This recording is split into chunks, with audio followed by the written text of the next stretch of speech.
Today we're diving into a medical system born in 19th century Italy that, believe it or not, is still going strong in the modern world. It's a fascinating story that involves a bit of alchemy, something called plant energy, and a completely different way of looking at the human body. So our story really starts right here, at the Wadeh Medical College and Hospital in India. Now this is a modern facility, but what they're teaching dates all the way back to 1865. And that just brings up a huge question, right? What exactly is electrohomeopathy, and how is it still around today? So let's start with this modern institution that's carrying the torch for a very old system, the Wadeh Medical College. And, the ambition here is pretty incredible. The founder, Dr. MD Wahidur Rahman, isn't just trying to preserve some relic from the past. They're aiming to build a center of excellence to actually promote scientific study, and they're even planning for a future cancer hospital. So this really isn't about looking backward. It's all about building a future for this system. Okay, so to understand what they're actually teaching, we've got to get into the foundational philosophy of the whole system. At its heart, the core idea from the founder, Count Cesare Mattei, is actually pretty simple and elegant. He pictured the body as being sustained by two vital fluids, or internal rivers, the blood and the lymph. For him, health wasn't just about not having symptoms. It was about the absolute purity and balance of these two rivers. So it follows that disease begins when these fluids get impure or, as he called it, vitiated. So if the goal is to purify these two rivers, how do you even know what the imbalance is? Well, instead of just chasing symptoms or looking for a specific biomarker, practitioners focus on the patient's inherent nature, their constitutional type or temperament. It's a diagnostic lens that's focused on the entire person. To make this feel a little more real, let's just imagine a patient. Let's call her Sarah. She comes in and she presents as a classic lymphatic type. In this system, that means she's prone to issues related to the slow, heavy movement of water in the body, things like fluid retention, sluggishness, a kind of passive energy. Now contrast her with Mark. He's a sanguine type, which is all about the heat and energy of the blood. He's got high energy, strong circulation, and his body is just more robust and reactive. The way you would treat Mark would be fundamentally different from how you treat Sarah, even if, on paper, some of their symptoms look the same. But, of course, in reality, most people aren't purely one or the other. They're what's called a mixed temperament, a unique blend. And that means the assessment has to be super personalized to figure out exactly how to rebalance both the blood and the lymph for that specific person. Okay, so you figured out the temperament. How do you actually treat it? This is where the system gets its really unique name and its very specific method. The remedies are made using something called the spagyric method. Think of it as a kind of botanical alchemy. It's a three-step dance. First, separation, where the plant is broken down. Then, purification, where the components are refined. And finally, recombination, where those purified elements are brought back together into a potent remedy that's believed to hold the plant's essential life energy.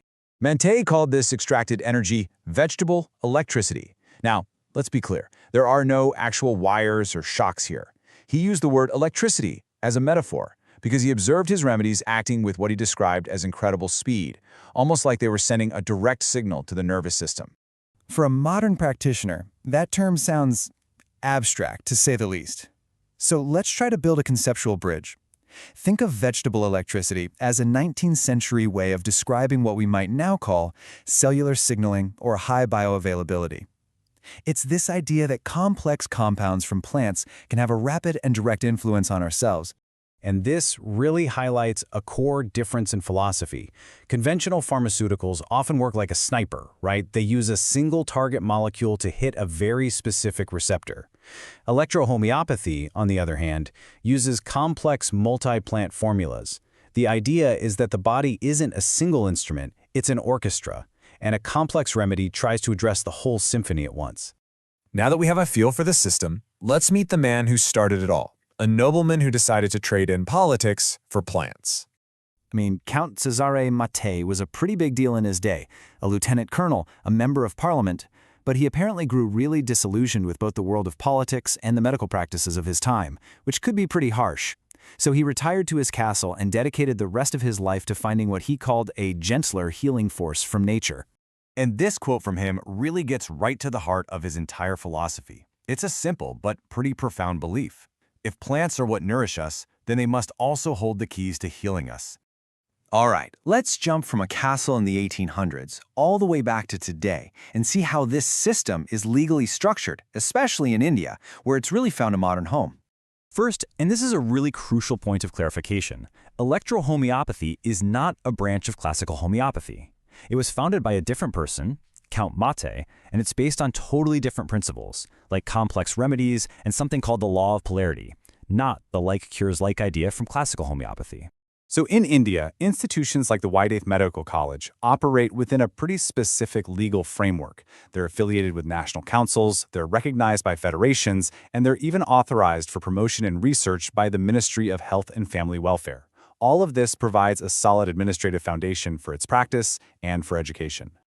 So after all this, what's the big takeaway for a modern practitioner who's looking at this historical system from the outside? This table really draws a stark contrast.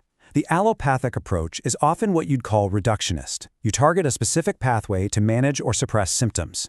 The electro-homeopathic model is holistic. It uses complex formulas to try and restore balance to the entire system, based on the patient's unique constitution. And maybe that's the key takeaway here. Instead of seeing it as some kind of competing therapy, it might be more useful to view it as a historical case study. It's a completely different model for managing complex chronic illness, one that really prioritizes a patient's unique functional makeup, something that can sometimes get overlooked in standard care. Ultimately, exploring a system like this isn't really about proving it right or wrong. It's about broadening our own perspective. The real challenge isn't about choosing a side, but about trying to understand what these very different models of complexity, both old and new, can teach us about the fundamental nature of healing itself.